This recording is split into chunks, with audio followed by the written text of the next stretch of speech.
সরকার গিয়ে ৬৫ কোটি টাকা কেন, সরকার গিয়ে ৬৫০ কোটি টাকা খরচা করুক, তাতে অসুবিধা নেই। কিন্তু কথা হচ্ছে যে কেন করেছে? এই ৬৫ কোটি টাকা কি রাজ্যের ভালোর জন্য করেছে? এই ৬৫ কোটি টাকা যে আদালতে গিয়ে সরকার খরচা করেছে, এতে কি রাজ্যের মঙ্গলের জন্য করেছে, রাজ্যের ভালোর জন্য করেছে, রাজ্যের কোনো ভালো দিকের জন্য করেছে? তা নয় তো। ১০০ দিনের কাজের টাকা কেন্দ্রীয় সরকার দিচ্ছে না বলে রাজ্য সরকার বহুদিন ধরে কান্নাকাটি করছে। আপনি তার জন্য গিয়ে সুপ্রিম কোর্টে মামলা করেছেন? না, আপনি তার জন্য গিয়ে সুপ্রিম কোর্টে মামলা করেননি। আপনি কিসের জন্য লড়ছেন? নিয়োগ দুর্নীতিকে আটকানোর জন্য। আপনি কিসের জন্য লড়ছেন? যত যা যা জায়গাতে গাড্ডায় পড়েছে সরকার তার দলের লোকেরা, সেগুলোকে আটকানোর জন্য। দেখুন, বিজেপি যে গোটা দেশে লুট করছে এ নিয়ে আমারও কোনো দ্বিমত নেই, কিন্তু প্রশ্ন হচ্ছে তৃণমূল সরকার যা করছে, আমি আবার আপনাকে বললাম, মানুষের টাকা খরচা করছে নিজের দলকে বাঁচানোর জন্য, নিজের সরকারকে বাঁচানোর জন্য। রাজ্যের বুকে দুর্নীতি হয়েছে, আজকে আর কেউ বলতে পারবে না দুর্নীতি হয়নি। এই দুর্নীতির ফল ভোগ করেছে রাজ্যের মানুষ। দাদা, আরটিআই করে যেমনটা জানা গেছে 2019-20 অর্থবর্ষ থেকে 2023-24 অর্থবর্ষে রাজ্য সরকার শুধুমাত্র উকিল বাবদ খরচা করেছে 65 কোটি টাকা। কি বলবে? 65 কোটি টাকার মধ্যে আরজি করের যে মামলা সেটা ধরা নেই, সেটা ছেড়ে 65 কোটি টাকা। দেখুন, খুব স্পষ্ট কথা হচ্ছে যে আদালতে যে কেউ যেতে পারে, সাধারণ মানুষ বা সরকার পক্ষ যে কেউ যেতে পারে। আমি আপনি যে টাকা গিয়ে আদালতে খরচা করি তা আমাদের নিজেদের টাকা।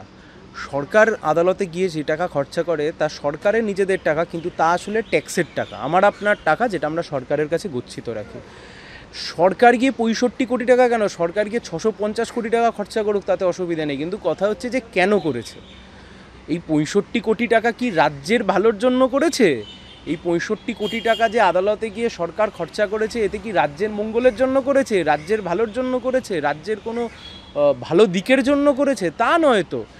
যা যা করেছে আপনি দেখবেন, সমস্ত নিয়োগ দুর্নীতির মামলা, ডিএর মামলা, এর বাদ দিয়ে যা যা সরকারের বিরুদ্ধে অভিযোগ উঠেছে, সরকারের বিরুদ্ধে অভিযোগ ইন দ্য সেন্স একটা বড় অংশের তৃণমূল যেখানে জড়িয়ে গেছে দুর্নীতির অংশে, সেই জায়গাগুলোকে বাঁচানোর জন্য সরকারের টাকা খরচ করা হয়েছে। দুর্নীতির তদন্তকে আটকানোর জন্য সরকারের টাকা খরচ করা হয়েছে। এমনটা বিষয়টা নয় যে সরকার গিয়ে 65 কোটি টাকা দিয়ে ভালো মানে সরকার তার রাজ্যের মানুষের ভালোর জন্য মামলা করেছে, এমনটা আপনি খুঁজে পাবেন না। রাজ্য মানে 10 কোটি মানুষের পশ্চিমবাংলা, যে 10 কোটি মানুষের ভালোর জন্য গিয়ে রাজ্য সরকার গিয়ে এই টাকাটা খরচা করেছে সুপ্রিম কোর্টে, তা নয়। আসলে কাদের জন্য খরচা করেছে? দুর্নীতিকে চাপা দেওয়ার জন্য। কাদের জন্য খরচা করেছে? বেনিয়মকে হতে দেওয়ার জন্য। কাদের জন্য খরচা করেছে? ডিএ যা অধিকার তা থেকে বঞ্চিত করবার জন্য। কনফিডেন্স ইনস্টিল করবার কথা ছিল আরজি করের মামলাতে, যে কোনো ঘটনার ক্ষেত্রে আমরা তাই দেখি, কিন্তু তার উল্টো পথে হেঁটেছে রাজ্যের সরকার। ফলে তো কথা খুব স্পষ্ট এবং পরিষ্কার। আসলে আমাদের দেশের যে সংবিধান রয়েছে, সেই সংবিধান অনুযায়ী প্রত্যেক কটা সরকার হচ্ছে যে জনকল্যাণমূলক রাষ্ট্রের সরকার, কিন্তু দুর্ভাগ্য এটা ঠিক জনকল্যাণমুখী বিষয় না, ব্যক্তি কল্যাণমুখী বিষয়। কিন্তু শুধু এই রাজ্যটা দেখছেন, অন্যান্য বিভিন্ন রাজ্যেও তো রাজ্য সরকার আদালতে মামলা করে। আমি আবার আপনাকে বললাম যে এই রাজ্য সরকার যদি 650 কোটি টাকা গিয়ে আদালতে খরচা করতো, আমাদের বলার কিছু থাকতো না। 65 কোটি টাকা আপনি বলছেন, আমি বলছি যদি 650 কোটি টাকা খরচা করতো।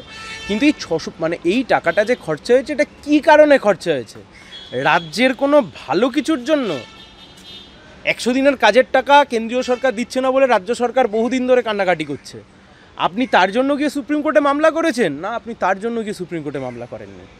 আপনি কিসের জন্য লড়ছেন? নিয়োগ দুর্নীতিকে আটকানোর জন্য। আপনি কিসের জন্য লড়ছেন? যত যা যা জায়গাতে গাড্ডায় পড়েছে সরকার তার দলের লোকেরা, সেগুলোকে আটকানোর জন্য। সরকার গিয়ে টাকা পয়সা খরচা করেছে সেটা বিষয় নয়, বিষয় হচ্ছে সেই টাকা খরচ করা হয়েছে তৃণমূলের নেতাদেরকে বাঁচানোর জন্য, নিজের দলের নেতা মন্ত্রীদেরকে বাঁচানোর জন্য, রাজ্যের মানুষের ভালোর জন্য নয়। আচ্ছা, 65 কোটি টাকা আদালতে খরচা করতে পারছেন, তারা এদিকে ডিএ দিতে তারা বারংবার কোর্টের দ্বারস্থ হচ্ছে। দেখুন, আবার আপনাকে বলছি, একটা রাজনৈতিক সদিচ্ছা থাকতে হয় যে কোনো কাজ করতে গেলে। এই সরকারের রাজনৈতিক সদিচ্ছা নেই বলেই রাজ্য সরকার এই কাজ করছে না। প্রাক্তন রাজ্যসভার তৃণমূলের প্রাক্তন সাংসদ জহর সরকার তিনি বলছেন যে বিগত যে টাকা খরচা হয়েছে কোর্টে, দুজন অপারদর্শী উকিলকে দাঁড় করিয়েছেন বলে হয়েছে। দেখুন, আমি পারদর্শী অপারদর্শী এই প্রশ্নের মধ্যে যাব না, এই উত্তরের মধ্যে যাব না। আমি যে কথা আগেও আপনাকে বলেছি যে রাজ্যের সরকার যখন করের টাকা খরচা করে, তাদের একটা অ্যাকাউন্টেবিলিটি থাকতে হয়। যে আমি মানুষের টাকা খরচা করছি। আপনি মানুষের টাকা মানুষের জন্য কি খরচা করছেন? না, আপনি মানুষের টাকা খরচা করছেন রাজ্যের সরকারের নেতামন্ত্রীদেরকে বাঁচানোর জন্য, যা অনভিপ্রেত। কিন্তু এই দুজন পোড়খাওয়া আইনজীবীকে যথাক্রমে 22 কোটি এবং 7.8 কোটি টাকা দিয়েছে রাজ্য, জগৎ সরকার অভিযোগ করছে। এই তো অভিযোগ করার কিছু নেই। দিল্লিতে গিয়ে সুপ্রিম কোর্টের অ্যাডভোকেটদেরকে হায়ার করেছে, তাদের হায়ারিং ফিস দিয়েছেন। আমি আবার আপনাকে বলছি, সেই মামলাতে কি রাজ্যের মানুষের কোনো লাভ হয়েছে? সাধারণ মানুষের লাভ হয়েছে? নাকি নিজের সরকারের দুর্নীতিকে ধামাচাপা দেওয়ার জন্য মানুষের টাকা খরচা করে উনি গেছেন? মানুষকে ক্ষতি করেছেন, মানুষের টাকায় গিয়ে সেই মামলা লড়েছেন। মানুষের টাকায় সারদার টাকা লুট হয়েছিল, সাধারণ মানুষের টাকা। সেই সারদা সিবিআই আটকানোর জন্য আমার আপনার ট্যাক্সের টাকায় গিয়ে সুপ্রিম কোর্টে মামলা লড়েছিল রাজ্য সরকার।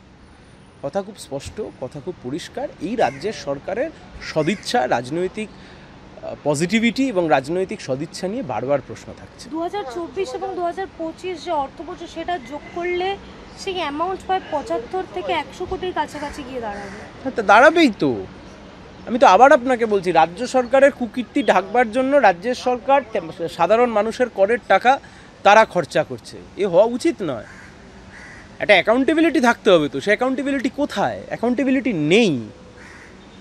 যে অভিযোগটা এরপরেও উঠছে, যে তদন্ত আটকানোর যে প্রসঙ্গ আপনি বললেন এক্ষুনি, সেই প্রসঙ্গ থেকে শুরু করে একাধিক বিষয় এখনো হিসেব করা হয়নি, সেই হিসেবে নেই সেই 65 কোটি। তৃণমূলের জমানার কোনো টাকার হিসেব থাকবে না, এটাই স্বাভাবিক। তৃণমূলের জমানায় টাকার হিসেব থাকবে, বরং এটা অস্বাভাবিক। কিন্তু তৃণমূলের এই রাজ্যসভার দলনেতা ডেরেক ও ব্রেইন জানিয়েছেন যে বিজেপি সরকার একদিকে হাজার হাজার কোটি টাকা লুট করছে, অন্যদিকে রাজ্য সরকারের পেশাদার নিয়োগ করে তাদের প্রাপ্য পারিশ্রমিক দেওয়া হয়েছে। সেটা নিয়ে এত প্রশ্ন কেন উঠছে? দেখুন, বিজেপি যে গোটা দেশে লুট করছে এ নিয়ে আমারও কোনো দ্বিমত নেই, কিন্তু প্রশ্ন হচ্ছে তৃণমূল সরকার যা করছে, আমি আবার আপনাকে বললাম, মানুষের টাকা খরচা করছে নিজের দলকে বাঁচানোর জন্য, নিজের সরকারকে বাঁচানোর জন্য।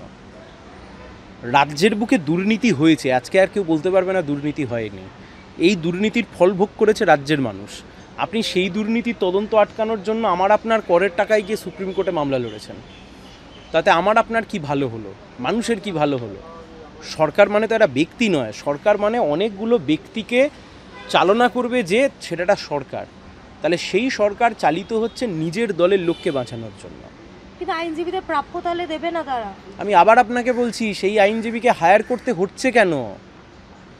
কেন করতে হচ্ছে? যদি বুঝতাম কেন মামলা করছি, কারণ চুরি করছে বলে।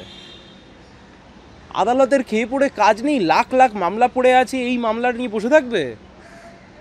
চুরি করছে বলে, অনিয়ম করছে বলে, সাংবাদিকদেরকে হেনস্থা করছে বলে, প্রত্যেক কটি ক্ষেত্রে রাজ্য সরকারের মুখও তো পুড়ছে একইভাবে।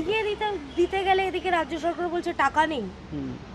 স্বাভাবিক। আমি আপনাকে কি বললাম, দেখুন, এই রাজ্যের সরকার ধরতক্তা মারপেটের রাজনীতিতে বিশ্বাসী। মানে যা হবে ইনস্ট্যান্ট হবে।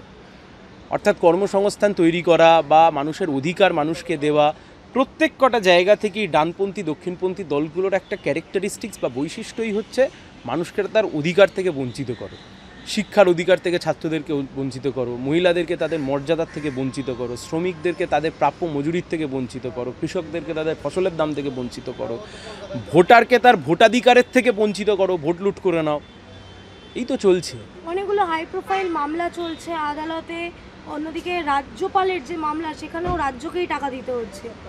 এই জন্যই এত নাকি অ্যামাউন্ট হচ্ছে, বিভিন্ন ক্ষেত্রে এমনটা বলছেন তারা। হ্যাঁ, তা রাজ্যপাল আর রাজ্য সরকারই কলতলা ঝগড়া করছে কেন? এতে কার লাভ হচ্ছে? রাজ্যের কোন মানুষের লাভ হচ্ছে আপনি বলুন না? কোন মানুষের লাভ হচ্ছে বলুন তো? এই রাজ্যপাল রাজ্যের দড়ি টানাটানিতে রাজ্যের কোন মানুষের লাভ হচ্ছে? কোন সাধারণ মানুষের লাভ হচ্ছে?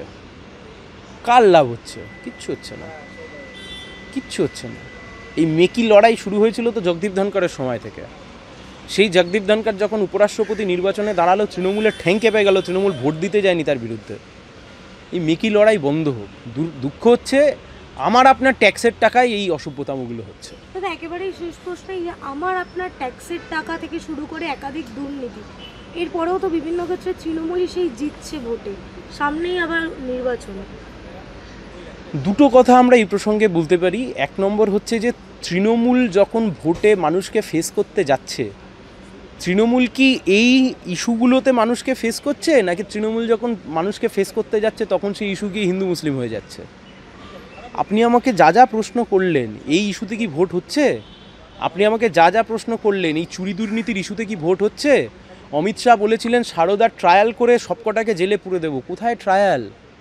কার ট্রায়াল? রোজ ভ্যালি ট্রায়াল করে জেলে পুরে দেবো। কোথায় ট্রায়াল? নারদা ঘুষকাণ্ডে যাকে দেখা গেল শুভেন্দুবাবুকে ওনারা বিরোধী দলনেতা করেছেন, হেমন্ত বিশ্ব শর্মাকে যিনি রোজ ভ্যালিতে অন্যতম যার বিরুদ্ধে অভিযোগ ছিল তাকে আসামের মুখ্যমন্ত্রী করেছেন।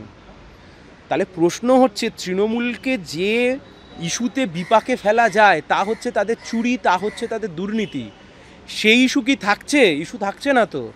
ইস্যু ঘুরে শেষ দুদিন ধরে হয়ে গেল কালী ঠাকুরের মাথা কেটে নিয়ে চলে গেছে, কালী ঠাকুরের মূর্তির মাথা কেটে নিয়ে চলে গেছে। দুদিন ধরে বিজেপি সেটাকে নিয়ে হিন্দু মুসলিম করলো। গতকাল দেখা গেল কে কোথাকার কোন নারায়ণ হালদার সেই গ্রেপ্তার হয়েছে। তার মানে আসলে তৃণমূল এবং বিজেপি দুজনেই নিজের রাজনৈতিক স্বার্থে, শাসক এবং বিরোধী নিজেদের রাজনৈতিক স্বার্থে আসল ইস্যুতে ভোট করতে চাইছে না, ভোট করতে চাইছে হিন্দু মুসলিম ইস্যুতে। যে কারণে এই সমস্ত ঝামেলা তৈরি হচ্ছে। এ করে থাকবে না, এই কারণে মুশকিলে পড়বে, দুদলই মুশকিলে পড়বে। এই উড়িষ্যাতেও একই হয়েছে তো। বিধানসভা ভোটের আগে বিরোধী আর শাসক মিলে কার্যত জোট করতে চলে গেছিলো। এখানেও প্রেম আছে, ভেতর ভেতর আছে, বাইরে বাইরে নেই। উত্তর দিতে হবে তো। উত্তর কোথায়? প্রশ্ন আছে, উত্তর কোথায়? উত্তর কে দেবে? এতগুলো তদন্ত, একটা তদন্তের কোনো দিক নির্দেশ নেই। এতগুলো তদন্ত, কোনো তদন্তের শেষ নেই। আজ থেকে হচ্ছে, যুগের পর যুগ ধরে তদন্ত চলে যাচ্ছে, একটা তদন্তের কোনো শেষ নেই। কথা খুব স্পষ্ট, কথা খুব পরিষ্কার। দেখুন, বিজেপির দিল্লি চায় বলে এখনও অবধি রাজ্যে তৃণমূল ক্ষমতায় আছে। 2014 সালে বিজেপি পশ্চিমবাংলায় 14 না 16% ভোট পেয়েছিল, সম্ভবত 16%। 2016 সালের বিধানসভায় বিজেপি 10% ভোট পেয়েছিল। 6% ভোট কাকে ট্রান্সফার করেছিল? তৃণমূল জিতেছে অন্তত এরকম 80 থেকে 90টা সিট 2016 সালে, যে সিটের ব্যবধান হাজারের কাছাকাছি বা হাজারের কম। অন্য কেউ নয়, তৃণমূলের মুখপাত্র কুণাল ঘোষের লেখা বই, সেই বই থেকে পড়ে জানা যায় যে কিভাবে বিজেপি এবং আরএসএস মমতা ব্যানার্জিকে ভোট ট্রান্সফার করেছে। 2011 সালে ভোটে জেতবার পরে হাওড়ার উপনির্বাচন, শ্রীদীপ ভট্টাচার্য প্রার্থী ছিলেন সিপিআইএমের। বিজেপি নিজের প্রার্থীপদ উইথড্র করে নিয়েছিল তৃণমূলকে জেতানোর জন্য। রাজনৈতিক ইকুয়েশন বদলে যেতে পারে, কিন্তু ইতিহাস বদলায় না। এত সহজে যারা ভাবছে যে রাজনীতির সমীকরণ বদলে ইতিহাস ভুলিয়ে দেব, ইতিহাস বদলাতে পারবেন না।